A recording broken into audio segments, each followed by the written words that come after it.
Users. So what really are users when we talk about digital analytics? Users are, simply put, the unique browser that visits your website or app.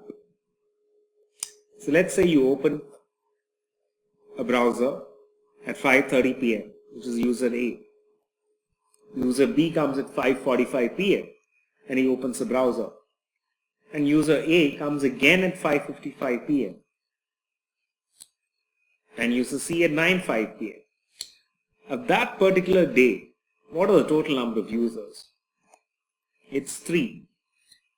You could have easily mistaken this as 4, but the reason why it's 3 is that A came twice. So it counts as one single unique browser. That's the reason why it's 3 users. There is another element to users, which is returning users versus new users.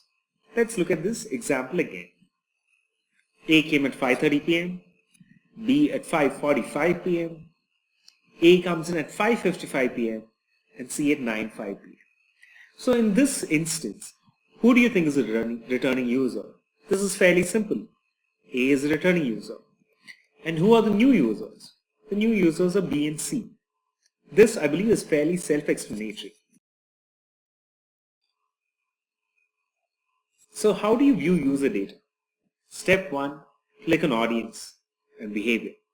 And this is what comes across.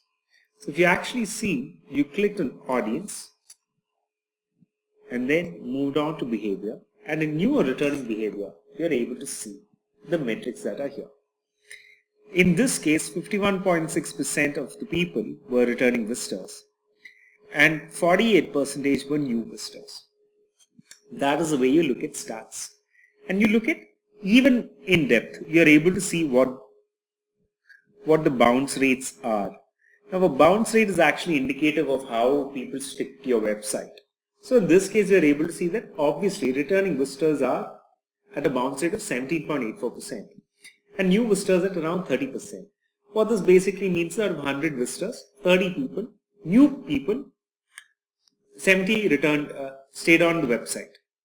It's obviously much better for returning visitors, which means that you're able to engage with the website.